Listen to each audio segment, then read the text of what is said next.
Muy buenas tardes, Margarita. Yo soy Domingo Estroya. Voy a estar moderando este Zoom en el que tenemos ciudadanos de muchas localidades de la provincia de Buenos Aires y de algunas provincias de nuestro país. Así que muy bienvenida y gracias por prestarnos esta hora de tu tiempo y poder compartir esta charla mano a mano. Gracias, Domingo, muchísimas gracias a vos por esta presentación, por esta apertura, gracias también a María Andrea que hizo nuestro contacto y obviamente a todo el grupo y el equipo y felicitarlos por la iniciativa, sé que lo vienen haciendo desde hace tiempo y por supuesto que son ámbitos de debate, de intercambio sobre todo que me parecen fundamentales, así que muchas gracias por la invitación. Sí, en nuestro espacio brega por escuchar las opiniones de todas las personas que compartimos los valores de construir un gran país para nosotros, para nuestra familia y para nuestros hijos, y para nuestros nietos, obviamente. Así que, bueno, muchas gracias y te cuento cómo es la dinámica. Los participantes nos fueron enviando una serie de preguntas, nosotros hicimos un recopilado de esas preguntas, las que fuimos juntando algunas preguntas, las que se repitieron muchas veces, y en base a eso te vamos a estar haciendo algunas entrevistas. ¿Si te parece bien? Sí, perfecto. Arrancaríamos con la primera pregunta. Bueno, ¿qué opina de la oposición, que la oposición vaya dividido en las PASO de este año? ¿No es funcional al kirchnerismo? A ver, primero me parece que tenemos que no darle a las PASO más importancia de la que tienen. ¿Por qué lo digo? La PASO no es otra cosa que un mecanismo, solamente eso, un mecanismo legal, la ley lo impone como obligatorio. Si yo tengo que dar una opinión sobre las PASO, mi opinión sobre las PASO en general no es buena, no fue buena desde el momento que se sancionó la ley en el 2009 en realidad, pero lo cierto es que la ley existe y por lo tanto es obligatoria. ¿Y qué es lo que dice la ley? Que todas las coaliciones, las alianzas, tienen que dirimir la ubicación de sus candidatos en la lista a través de esta PASO, que es una elección primaria, abierta, simultánea y obligatoria. Por lo tanto digo, no demos más por el peso de lo que el peso vale, es una elección primaria, es una elección interna, cuya única finalidad es ver cómo se ubican los candidatos. Por lo tanto, no es que la oposición vaya dividida. La oposición, y en esto pongo a la oposición como la principal coalición opositora, que es la de Juntos, en el caso de la provincia de Buenos Aires, o Juntos por el Cambio, es una oposición que no va dividida, va simplemente a una elección que va a permitir cómo se ubican los lugares. Yo creo que además va a ser una elección que va a ser muy demostrativa realmente de esto que decías, Domingo, en la presentación, que es tratar de construir una cultura de valores, evitar que a veces las confrontaciones, las diferencias, la competencia nos vaya a separar de las cuestiones fundamentales. Quienes van a competir, en el caso de la provincia de Buenos Aires, que es mi provincia, con dos listas, una encabezada por Diego Santilli, otra encabezada por Facundo Manes, no se sabe si hay alguna más, por ahora no, no hay en eso una oposición dividida, o esta oposición no va dividida, concurre de esta manera. Después están obviamente quienes hacen un análisis más cuantitativo, más de impacto sobre la mirada del resultado. Entonces lo que dicen es, y bueno, por ahí obtienen las dos listas, obtienen 25 y 25, y la otra lista, me refiero a la del oficialismo, termina teniendo 30. Bueno, la verdad es que la posibilidad de haber ido separados da la chance de que más gente se sienta representada, expresada, digamos, por quienes integran esas listas, y entonces yo creo, es una opinión, pero admito que el tema es opinable de otra manera también, creo que habiendo más diversidad de opción, más cantidad de gente se va a volcar a votar por esta lista. Entonces, aun cuando el impacto pueda decir, ojo, porque el Frente de Todos obtuvo 30 y estos obtuvieron 25, lo cierto es que se debe sumar y que la mirada sobre el resultado no es de una oposición dividida,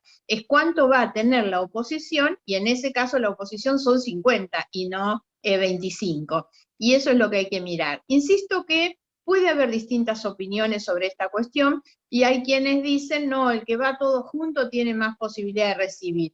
Yo creo que no, insisto. Y la otra cuestión es cómo se hace esa competencia. Es una competencia en la que nunca deben aparecer quienes van a representar, a liderar, digamos, a expresar las posiciones, nunca lo deben hacer de una manera confrontativa que descalifique al otro, porque esta es una elección en septiembre y en noviembre todos esos candidatos van a ir juntos. Por lo tanto, nunca hay que dar la idea de una oposición dividida. Yo les pido, no repitan eso de oposición dividida. Simplemente van a hacer uso de la herramienta legal y obligatoria para resolver cómo se ubican los candidatos, pero no va dividida la oposición. Y lo importante es tener la mejor lista en la que puedan mezclarse todos los candidatos con vistas a la elección de noviembre, que esa sí es la elección que va a decidir cómo se reparten los cargos en las legislaturas, ¿no?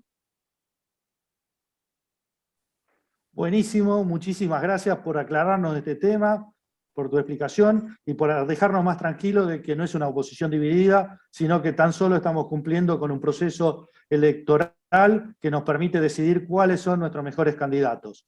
Y ahora, como vamos a hablar de candidatos, una pregunta que nos hacemos muchos de los que no somos candidatos y no lo fuimos. ¿Cree que lo único que le importa a los políticos en esta fecha son conseguir sus cargos y nada de lo que sucede a los argentinos? Es una pregunta dura. Sí, no, por supuesto, y además, a ver, algo que me parece que tenemos que entender, yo vengo repitiendo desde hace tiempo, es que es un proceso electoral muy complicado. Nosotros vamos a tener que hacer una campaña electoral, digamos, tratando de salir a persuadir a las personas, de tratando de juntar los votos, en un contexto muy difícil por dos cuestiones. La primera es porque estamos en un contexto de pandemia, con todo lo que se viene sufriendo desde hace un año y medio, y cuando las personas tienen puestas sus preocupaciones principales hoy en la salud, los contagios, la falta de vacunas, por supuesto la pérdida del empleo, el cierre de los comercios, el tema de las escuelas sin presencialidad. Lo cierto es que las preocupaciones de las personas, digamos, en su vida cotidiana están concentradas en estos puntos. En ese contexto, cuando las preocupaciones de la ciudadanía no están realmente en condiciones de ver cuáles son los candidatos o recibir propuestas, nosotros tenemos que salir a hacer propuestas.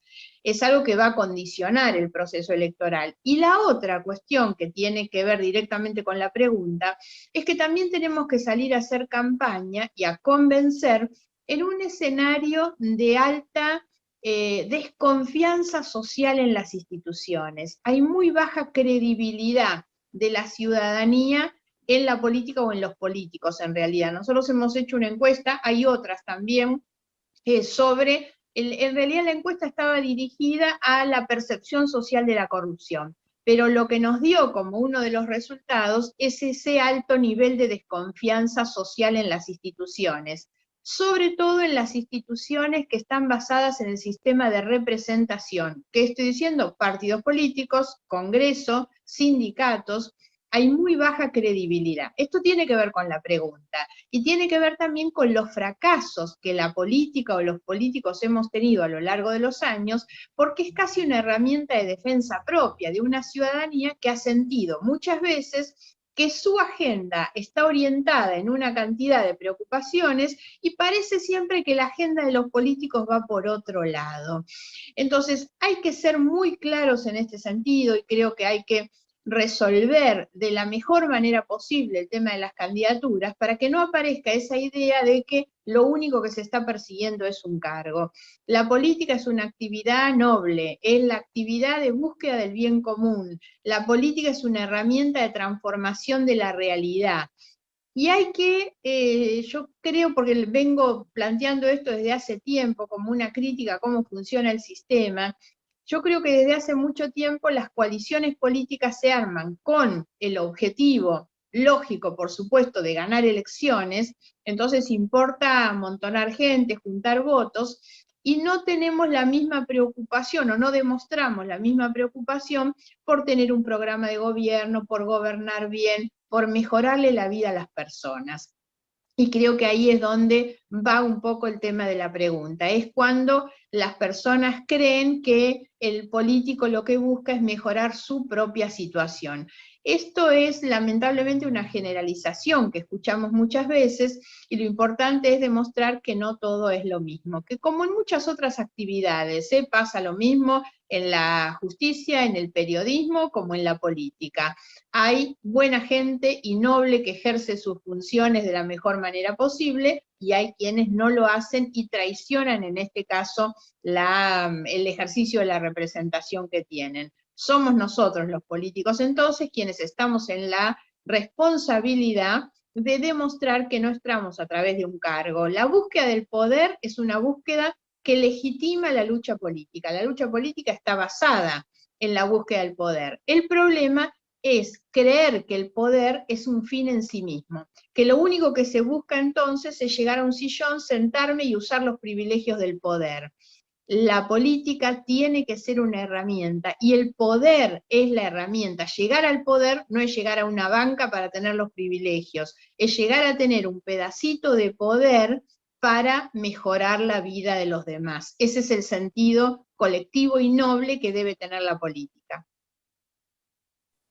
Sin duda tenemos que reconstruir el valor de las instituciones y de la política, fundamentalmente sumando mucha gente que tenga valores y que sea honesta respecto de resolver la situación y el bienestar de cada uno de los vecinos y de los argentinos que votamos para que los políticos nos representen.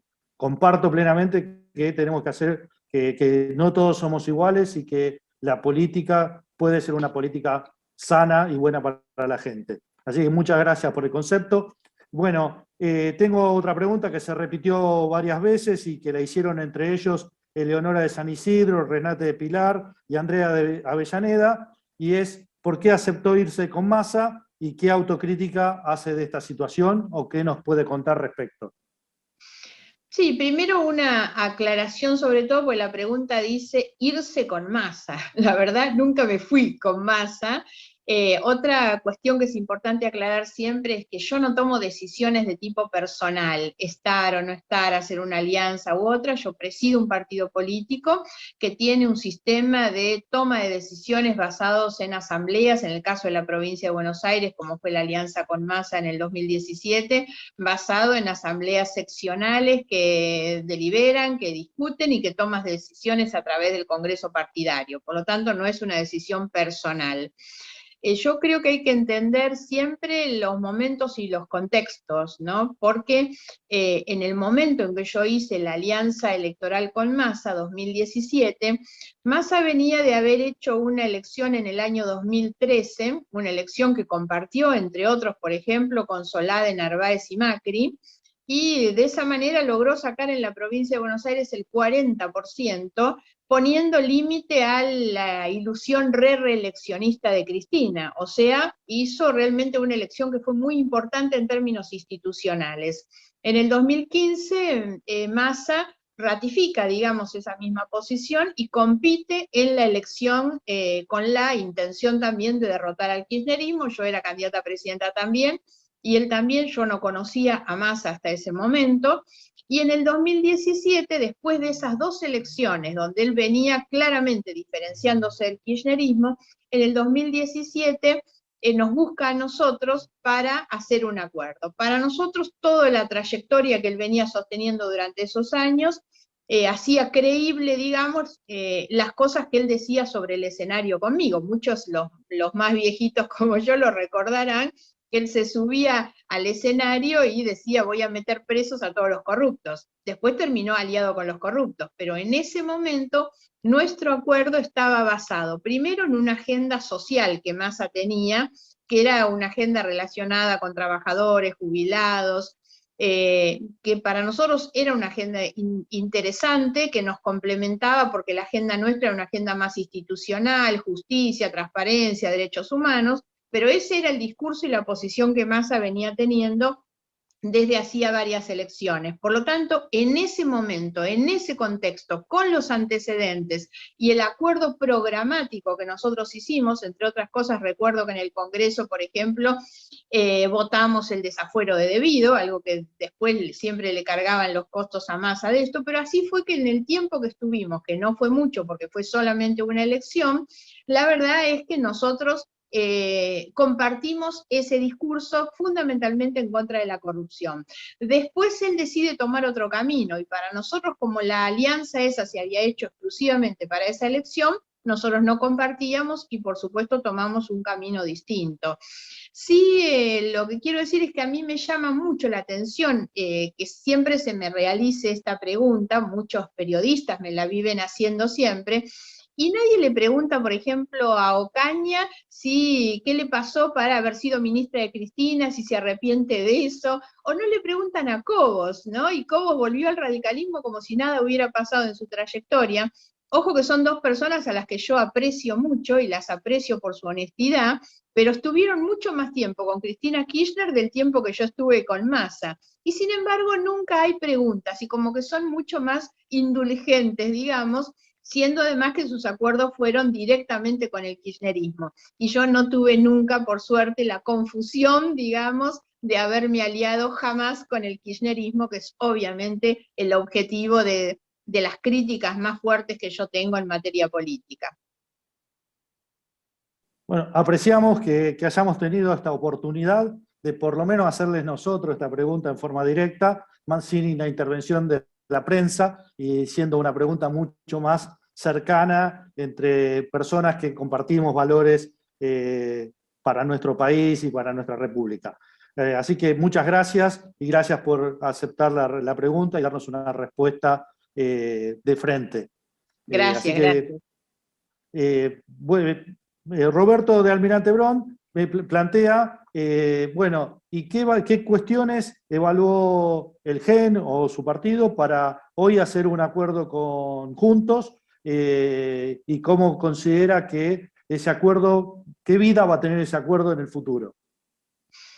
Bueno, me parece que es una pregunta importante, sobre todo, y muy actual. Nosotros hemos tenido, como les decía antes, a través de estos 2 años, muchas reuniones y asambleas donde hemos discutido esto, porque siempre habíamos sostenido una posición que podríamos decir alternativa, de no ingresar en las fuerzas o en las coaliciones que representan los extremos de la polarización o de la grieta, y siempre tratamos de construir en un lugar distinto.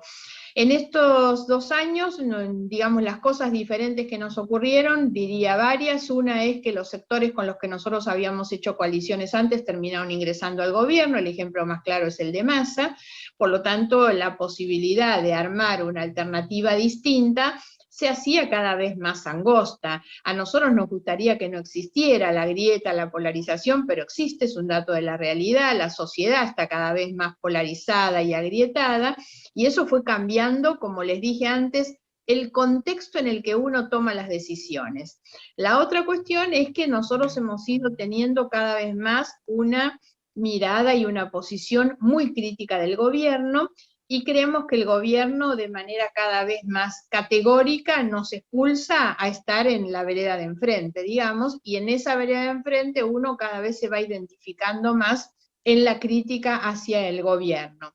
La otra cuestión, y esto tiene que ver con la segunda parte de la pregunta, que a nosotros nos anima mucho la idea de formar parte de una coalición que dispute el gobierno en el año 2023. Creo que lo más importante que hoy tiene esta coalición de Juntos, y que la expresan todos los dirigentes más importantes de esta coalición, es que tiene un proyecto de reemplazo del actual gobierno. No es una coalición que se arme simplemente para ver si conseguimos 2 diputados más o menos. Es muy importante el número de diputados, pero más importante es que la coalición no se arme solo para ganar una elección, sino para poder tener un proyecto de país. La Argentina necesita un nuevo proyecto de país, un proyecto político, económico, cultural, y a nosotros nos entusiasma eso. Ingresamos en esta coalición sobre todo mirando no solo ahora, sino que el 2021 puede ser como un mojón realmente en lo que sea la reconstrucción de un proyecto de país diferente al que tenemos en el 2023. Eso es sobre todo lo que nos anima. Y en ese sentido, nosotros veníamos de malos resultados electorales y teníamos la obligación, este es el debate que nuestro partido se dio orgánicamente, institucionalmente, y esa fue la conclusión a la que llegamos, no se puede estar por afuera del debate sobre el futuro de la Argentina.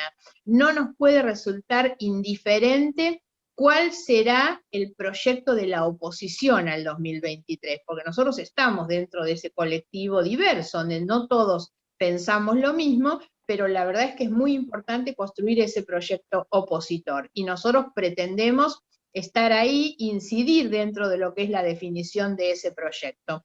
Si quieren, puedo decir una cosita más, un poco muy particular, por ahí después si interesa la puedo profundizar, pero también hubo un elemento muy particular que fue lo que nos terminó de animar en los últimos días, que es la decisión de Facundo Manes de aceptar la candidatura que le ofreció el radicalismo. Porque nosotros tenemos depositada mucha confianza en Facundo Manes y en lo que él puede aportar. Es una persona realmente con una trayectoria impecable como profesional sobre todo, que no viene a la política a llevarse nada, sino al contrario, viene a aportar su prestigio, su nombre, sus experiencias, sus conocimientos, y tiene un discurso muy interesante respecto del futuro, digamos, un discurso con mucho contenido. Entonces también es cierto que esta decisión fue lo que en gran medida nos impulsó a nosotros como partido a tomar esta decisión. Entiendo que es el futuro el que nos une, el futuro por construir un país mejor y por sacar del gobierno a este gobierno que nos está destrozando como sociedad. Y en ese sentido, Claudio de la Matanza pregunta, ¿cuál piensa usted que son las principales preocupaciones de los bonaerenses y si las puede enunciar en algún orden jerárquico? A ver, las preocupaciones de los bonaerenses, o sea, yo digo en general, ¿no? Yo soy bonaerense, nací y vivo en el partido de Morón, por lo tanto, creo que quienes vivimos en estos lugares compartimos en gran medida las preocupaciones. Yo diría que una preocupación muy general es la falta de perspectiva de futuro. Hoy por hoy, cuando escuchamos que los jóvenes se quieren ir del país, cuando pierden ese sentido de identidad, en realidad, esto es casi dramático, pero por todo lo que significa atrás de eso. No es simplemente el hecho de que algún joven se quiera ir, son las razones que nos llevan a esto. Entonces, un país que ha dejado de ser un país para muchos, que da la esperanza de tener un buen trabajo, de progresar en realidad, esa es hoy una preocupación muy grande. Son las preocupaciones que tenemos en nuestra vida cotidiana. Ahora, ¿cuáles son esas cosas que impulsan a un joven a irse? Y acá vamos a las preocupaciones que tienen que ver, insisto, con la razón, digamos. Bueno, fundamentalmente la falta de perspectiva en el ámbito laboral. Es muy difícil tener la certeza para un joven hoy que estudia de que cuando termine sus estudios va a poder realmente desarrollar un empleo, un proyecto, digamos, un proyecto de desarrollo personal en una comunidad o en un país que realmente progrese. A esto se suman otras cuestiones, particularmente en la provincia de Buenos Aires, como tiene que ver con la inseguridad. Cada una de estas personas que hoy expresan esto lo hace también con el miedo que significa volver a la casa a la noche, salir a la mañana, todas las cuestiones que sufrimos permanentemente cuando tenemos nuestra vida, nuestra familia, nuestros bienes amenazados en realidad desde hace mucho tiempo por las situaciones que se viven en el conurbano. Pero insisto, todo esto es un conjunto de cuestiones que lo que hace es que mucha gente pierda las esperanzas, o se queda acá porque no puede salir y entonces baja los brazos, o como los más jóvenes empiezan a plantear un proyecto de futuro afuera del país. Bueno, muchas gracias, muchísimas gracias. Estamos siempre hablando de futuro y siempre de las cuestiones que nos preocupan para hacia adelante. ¿Cuáles serían los proyectos para impulsar para el hoy, para construir un futuro, para poder llegar al 2023 de la mejor manera en los primeros 90 días en el caso de acceder al Congreso? Esta es una pregunta que nos hicieron varios vecinos. Ujú. Bueno, miren, a mí me parece, y es un poco alguna de las cosas que decía recién, yo creo que una forma de pensar en un proyecto de futuro, tanto en lo individual como en lo colectivo, digamos, un proyecto de desarrollo de las capacidades personales, pero también un desarrollo como país, tiene que ver con el empleo, ¿no? Hoy en el mundo se está discutiendo el futuro del mundo del trabajo, en realidad, sobre todo porque, como todos saben, el debate hoy es cómo la robótica, la inteligencia artificial van a reemplazar los trabajos de mano de obra humana. En el mundo estas cuestiones se están discutiendo, vemos la cantidad de robots que hoy atienden en mostradores a las personas, ni que hablar situaciones como los empleos en los bancos, que en muchos lugares ya ni siquiera tienen empleados, bueno, y así podríamos nombrar muchas cosas. ¿Cómo se debe encarar eso, digamos? Insisto, siempre pensando que el trabajo, que el empleo es la base del desarrollo individual y colectivo, ¿no? Y por eso lo que hay que resguardar es eso. No es paralizarnos y llorar porque los robots se van a llevar el trabajo o la mano de obra. La verdad es pensar cómo nos preparamos formando a los niños, niñas, a los jóvenes, en otras habilidades distintas que son los que se van a requerir en ese futuro del trabajo, en realidad. Y ahí voy entonces lo que me parece que debe discutirse en la Argentina, y que son las cosas que yo impulsaría, entre otras desde el Congreso, por ejemplo, que son las reformas en los contenidos de la educación. La educación nunca está en el centro de la agenda de la política. Y las únicas oportunidades que escuchamos en la educación como parte de la agenda o del debate es cuando se discute el inicio de las clases o el salario de los docentes. Eso es muy importante, pero en la Argentina la gran falla la tenemos en los contenidos de la educación. No estamos formando a los jóvenes en las habilidades que le va a exigir ese mundo en realidad. Entonces es muy importante empezar a poner estas cuestiones en crisis, digamos, las que tienen que ver con establecer el puente entre la educación y el trabajo, ¿no? Educabilidad y empleabilidad. Son dos cuestiones que van realmente muy, pero muy conectadas y sobre las que nosotros tenemos mucho que trabajar.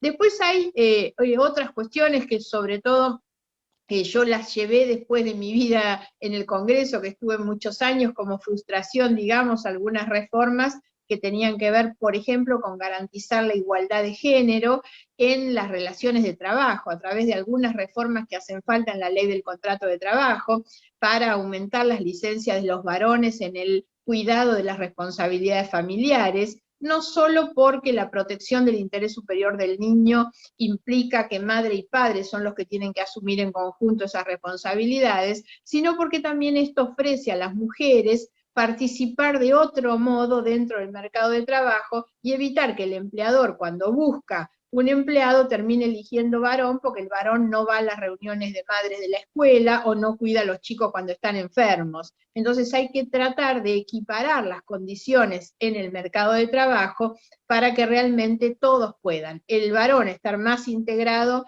en las actividades o responsabilidades familiares y las mujeres también poder ser más competitivas, digamos, en la búsqueda de un empleo. Dentro de eso había algunos otros proyectos también que tendían a modificar e incorporar las nuevas concepciones relacionadas con la igualdad de género, o la equiparación, por ejemplo, de los hijos adoptados con los hijos que han sido tenidos a través de la, digamos, de manera natural por los padres, y me parece que en esto también tenemos que mejorar mucho el sistema de adopción de los menores. En materia, en las cuestiones, digamos, que tienen que ver con una agenda muy actual, que es la reforma de la justicia, nosotros hemos trabajado, yo presido una ONG que trabaja temas de justicia y transparencia, y hemos formulado una cantidad de propuestas que hay que transformarlas en proyecto de ley, porque no hay ninguna duda que el funcionamiento del sistema de justicia en la Argentina necesita muchas reformas, pero no son las reformas que está impulsando el gobierno. El gobierno impulsa una cantidad de reformas relacionadas con la justicia, que tienen como único objetivo garantizar impunidad. Y nosotros creemos que al contrario, las reformas que hay que hacer, y a esto apuntarían algunos de los proyectos, tienen que ir a agilizar los procedimientos y no a dilatarlos, porque un problema que tenemos es la lentitud de la justicia, tanto en la investigación de los delitos de corrupción como en otras cosas. Uno de los problemas más importantes de la justicia es su lentitud, entonces necesitamos mejorar los procedimientos justamente para asegurar que terminen más rápido en todos los casos, porque no es bueno la impunidad y no es bueno tampoco la negación de derechos.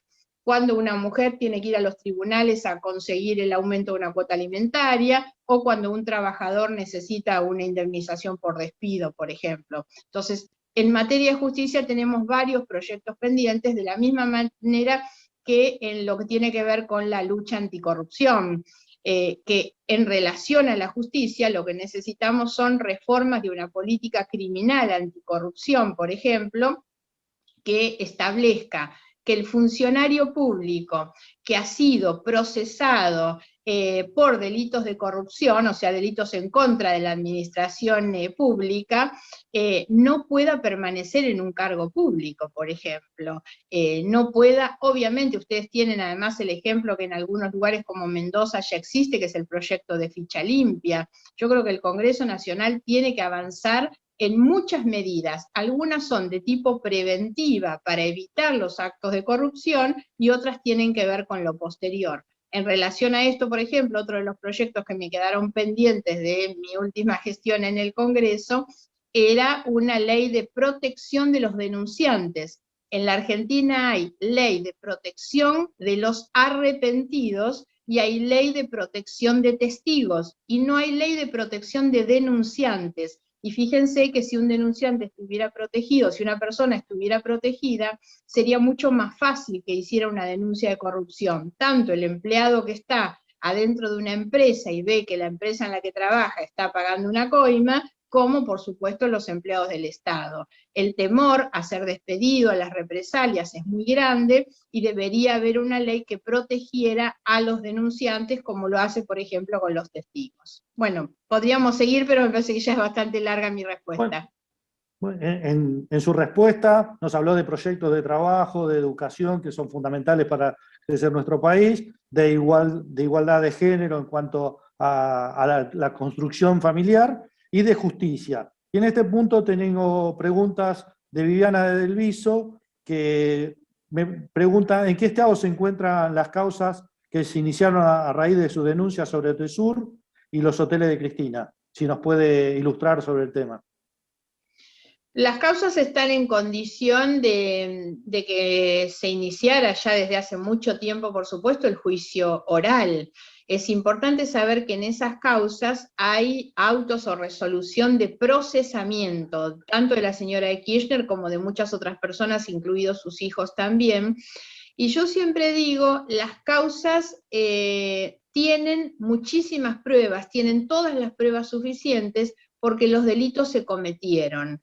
En estas causas no hay lo que se llama el lawfare, que es la utilización de la justicia para perseguir opositores. Esto es una gran mentira, montada sobre todo para, como dije antes, buscar la impunidad. Así como en el gobierno anterior de Cristina Fernández la estrategia fue el enriquecimiento, en esta la estrategia es buscar la impunidad de los delitos que se cometieron antes. Las causas corren la suerte que corren muchas causas, como dije antes, en este país, en el que el promedio de duración de las causas donde se investiga la corrupción es de 14 años, algunos dicen más. Entonces el tema es que las causas vienen con una lentitud, entre otras cosas porque nunca se terminan haciendo los sorteos, porque los abogados de la defensa presentan tanta cantidad de recursos. Ahí hay otro proyecto que se puede presentar, que es en esos casos no se pueden admitir más que 2 recursos, digamos, no tienen por qué poder presentar tanta cantidad de recursos. Bueno, eso es lo que hace que los procedimientos sean tan pero tan lentos, y que un juicio que hace mucho tiempo está en condiciones de ir a juicio oral todavía no haya avanzado. Y Analía, en ese sentido, nos pregunta, ¿cree que algún día hará justicia y Cristina caerá presa? Miren, muchas veces me preguntan a mí si creo que algún día habrá condena en todo esto, tiene que ver con lo que contestaba antes. Yo no tengo duda que corresponde una condena y que en algún momento va a haber una condena porque los delitos se cometieron y las pruebas están. El problema es que con el promedio de duración que tienen esas causas, con la lentitud que tiene la marcha de esas causas, posiblemente el día que esa condena se dicte, yo ya no la voy a ver y quien tiene que cumplirla ya no esté para cumplirla, porque también saben perfectamente que si tienen más de una edad determinada por la ley, tienen la posibilidad de cumplir en su domicilio, pero incluso hasta podrían ni siquiera cumplir la condena si el fallo terminara llegando dentro de muchos años. No hace falta más que mirar lo que ha ocurrido con Menem, fallecido no hace tanto tiempo, y que todavía tenía causas de corrupción pendientes de hace más de 20 años. Bueno, ojalá la justicia llegue pronto y podamos ver que haya justicia en nuestro país, que la justicia defina las situaciones procesales que están pendientes, fundamentalmente las que nos hieren permanentemente. Retomando su comentario sobre Manes, tengo Florencia de Bahía Blanca y Luis de San Miguel que hicieron preguntas similares. ¿Cómo ve que personas ajenas hasta este momento a la política se incluyan en la política y cuál cree que es el principal valor que aportará Manes a este armado político? A mí me parece muy interesante que quienes vienen del mundo, digamos, o no de la política, no con trayectorias o con carreras políticas, incursionen en la política. Me parece eso que está muy bien. Lo que nunca me gusta en realidad son aquellos que se autoproclaman candidatos, pero que les da lo mismo ser candidato de cualquier partido político, o que ingresan por uno y después terminan pasándose a otro partido, cuando no vienen con un bagaje de ideas, digamos, y de proyectos. Los veo muchas veces en la televisión, entonces te dicen, fulanita dijo que va a hacer política, y en realidad lo que está diciendo es que quiere ser diputada. Eso no es hacer política. Justamente lo que hay que demostrar, recuerdo la primera o segunda pregunta que me hicieron sobre los cargos, hay que demostrar que lo que nos importa, o sea, cuál es el sentido de la política, de la militancia política. Ustedes deben tener acá entre los asistentes seguramente muchos militantes políticos, que son los intermediarios entre los problemas que la sociedad tiene o entre sus esperanzas y los que tienen el poder de cambiar las cosas. Y no se hace política solamente desde un sillón, desde una banca, desde la comodidad de los cargos y los sueldos, ¿no? Pero hoy vemos muchas veces que muchos creen que la política es una forma de resolver su vida, ¿no? Y esto obviamente que no es así. La decisión de las personas, como en el caso de Manes, que viene con un gran prestigio, con su vida muy resuelta, con una gran trayectoria, esa persona viene a aportar a la política, no viene a llevarse nada. Tengan por seguro que estaría mucho mejor, más cómodo y con más ganancia en su vida privada que venir a hacerlo acá. Y sobre todo, a mí hay algo que me ha parecido muy bien de parte de Manes y de su decisión, es que no viene como un personajote individual, digamos. No, es una persona que acepta la propuesta que le hace un partido político, que es la Unión Cívica Radical. Y yo creo que eso es muy valioso. Es una persona que está dentro de una institución, de un partido orgánico, y me parece que tiene que ser así. Está muy bien que los partidos se abran y que busquen personas que vienen de otro lado para aportar, pero nosotros tenemos una democracia de organizaciones y de partidos políticos, y esa es la mayor garantía, aunque los partidos no tienen buena prensa para la sociedad, pero lo cierto es que son la mayor garantía, y creo que hay que tratar de fortalecer los partidos, obviamente con estas personas que aportan mucho de lo propio.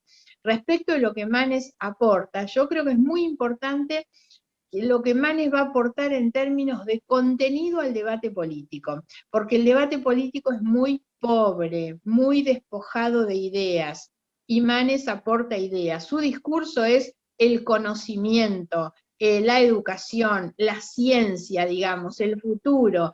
Entonces creo que él esté dentro del escenario político, lo que va a ser mejorar el debate en general de la política, porque también obliga a los demás a ser mejores en esa discusión. Bueno, excelente. Esperemos y deseamos profundamente que el debate político sea más amplio y esté muy cerca de los problemas que tiene la gente y que tenemos cada uno de los ciudadanos de a pie. Así que muchísimas gracias. Una pregunta que también se repitió en varios de los participantes es, ¿qué opinión tiene de la gestión de Mauricio Macri?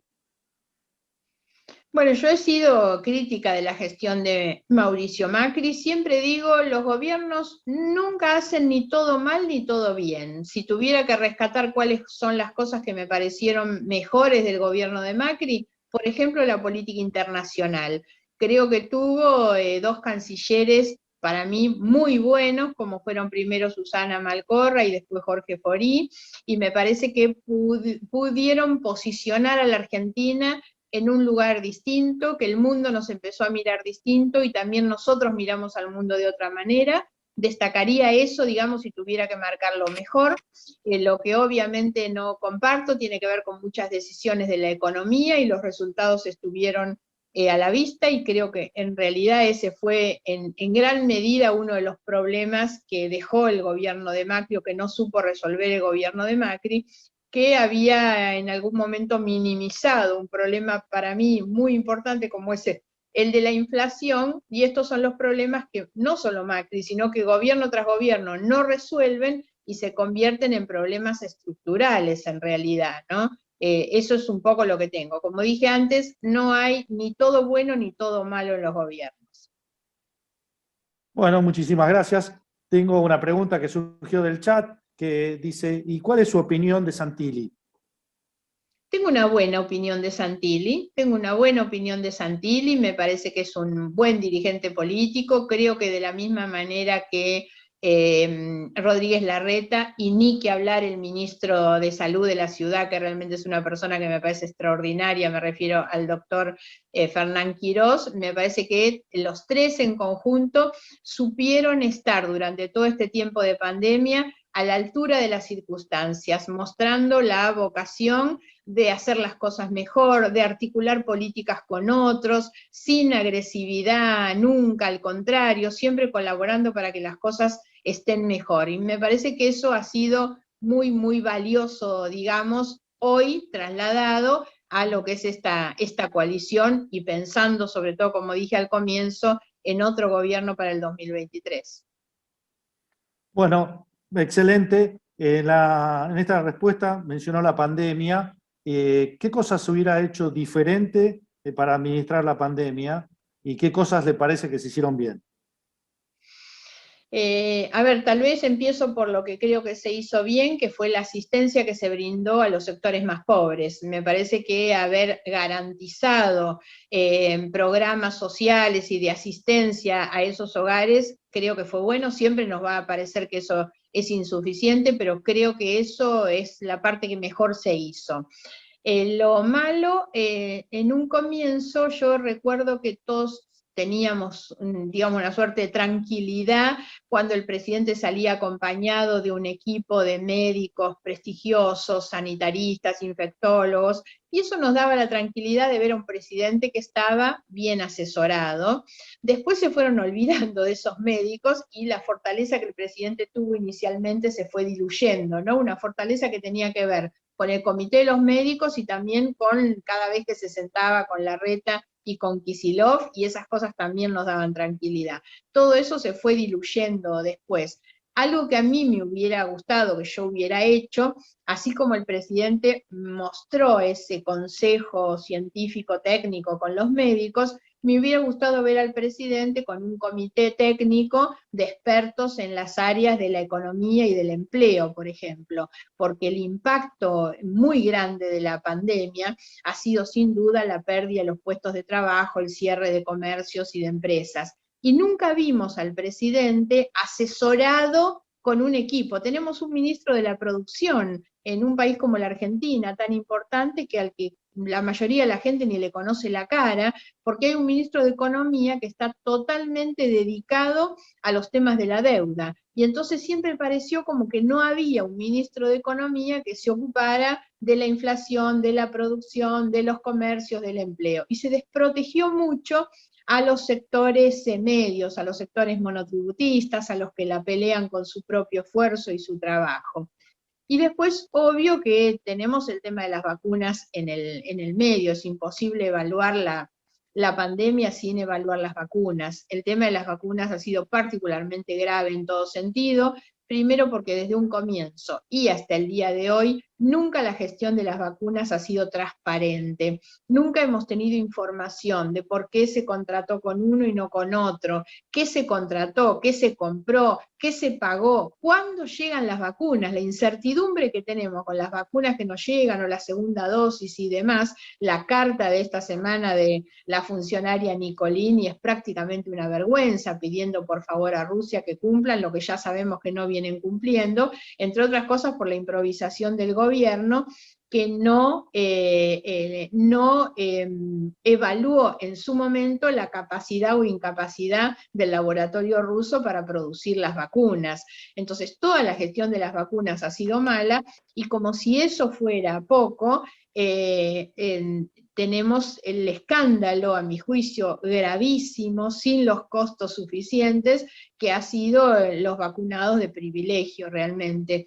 A veces me causa, les digo, sorpresa y enojo escuchar a la ministra de Salud cuando en algún momento salió a retar y a decir están obsesionados con esto y con el otro. No sé cómo se siente ella para hablar, con qué autoridad, cuando ella hizo colar a sus padres en la cola de las vacunas y tenía a sus padres vacunados, ¿no? ¿Cómo se para el gobierno con muchas de estas cosas cuando tenemos la cantidad de muertos que tenemos? En realidad no hay respuesta para las familias, para las personas a quienes se les murió alguien querido, alguien allegado, porque no pudo acceder a tiempo a las vacunas, ¿no? Entonces, obvio que hubiera hecho muchas de estas cosas totalmente distintas. La otra cuestión, muy cortito, el tema de la educación. Argentina fue a contramano del mundo, donde la consigna es, la escuela es lo último que cierra y lo primero que abre. Aquí fue al revés, y obvio esa es una de las cosas que yo hubiera hecho diferente. Sí, un tema que preocupa mucho a muchos papás es la educación de sus hijos, y no solamente a los papás. Si embargamos la educación de hoy, estamos embargando el futuro, y en el corto plazo y en el mediano plazo vamos a tener que medir esas consecuencias. La verdad que es un tema importante, tanto como la economía y la salud. Hemos tenido casi una hora de charla con más de 80 vecinos y ciudadanos de la Argentina que nos acompañaron y que están preocupados por este país. Vamos a la última pregunta y después haríamos un cierre, cumpliendo con los plazos establecidos y el horario establecido. La Alianza gana las elecciones. ¿Cuáles son la estrategia que debiéramos seguir para llegar al 23 y ganar las elecciones del 23 como alianza? ¿Qué deberíamos hacer todos los que queremos un país distinto? Lo primero me parece que estuvo en alguna de las preguntas, que es sostener la unidad. Creo que eso es lo principal, digamos. Lo otro es establecer rápidamente una gran convocatoria para que mucha más gente pueda sumarse. La otra cuestión es tener rápidamente un programa de gobierno. No es suficiente que las coaliciones se armen para ganar elecciones. Las coaliciones se tienen que armar para gobernar, para saber gobernar, para hacer las cosas bien, y esto implica los acuerdos de todos los miembros de la coalición, que decir, bueno, todos nos comprometemos a sostener estos puntos, a llevar adelante este programa de gobierno. Creo que eso me parece que es central para garantizar el resultado después. Insisto, no es solo ganar ahora y ganar en el 23, es realmente no volver a fracasar en el gobierno.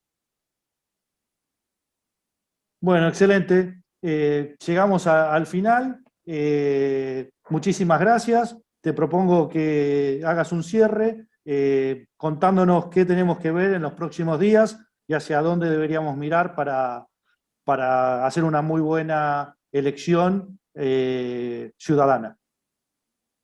Bueno, no, muchísimas gracias, no voy a extender mucho más porque creo que hablé bastante con todo esto y me parece que quedaron expresadas un poco las ideas. Yo creo que lo importante es pasar, valga la redundancia, esta paso, pasarla simplemente, como dije, creo que fue en la primera pregunta, simplemente como lo que es. Un momento en el cual lo que vamos a hacer es ofrecer que la ciudadanía, que las personas que creen en esta coalición decidan cuál es el lugar de ubicación de las listas, pero que tiene que mostrar un espíritu de confraternidad y de proyecto de futuro. Así es como tenemos que salir a venderlo, más allá de nuestras preferencias, digamos, que son también legítimas, porque vamos a tener que ir a votar y elegir por una lista o por otra. Pero lo importante es no perder el ímpetu para salir hacia adelante, porque la elección importante en la que nos jugamos todo es en noviembre. Y para esa elección lo que tenemos que hacer es salir a convencer a la gente. Este es el trabajo militante. Hay que salir a comprometer. Y las personas, la idea no es simplemente salir y decirle, bueno, vení, acompañanos y mete esta boleta en la urna. Hay que armar una gran convocatoria ciudadana. Yo creo que lo importante es que las personas puedan sentirse parte de un proyecto que, como lo dijiste, Domingo, desde un comienzo, reivindique nuestros valores. Lo importante es reconstruir una cultura de valores humanos y morales para la Argentina. Y eso no lo hacen los políticos, eso lo hacemos en conjunto con la sociedad que realmente se puede involucrar en esto. No es otra cosa de pensarnos a nosotros mismos como ciudadanas, ciudadanos, como los diseñadores, los arquitectos de nuestro destino. Para eso siempre hay que pensar qué sociedad queremos, qué democracia queremos. Algo que dijiste también, Domingo, en un comienzo, cómo queremos que vivan nuestros hijos, nuestros nietos dentro de 20, 30, 50 años. Para que ellos vivan como nosotros soñamos, tenemos que empezar nosotros a cambiar las cosas desde ahora. Y la elección es sin duda un paso, un hito, digamos, un mojón que tenemos que poner en ese camino hacia un cambio profundo que garantice a las personas felicidad, prosperidad y sobre todo igualdad. Muchísimas gracias, Margarita. Muchísimas gracias a los más de 80 personas, ciudadanos comprometidos con nuestro país y con nuestro futuro por haber compartido esta hora. Así que nos despedimos y pronto probablemente te volvamos a invitar, tal vez después de las elecciones. Muchísimas gracias. Saludos a ustedes, gracias por la convocatoria y gracias por participar. Hasta pronto. Chau, chau.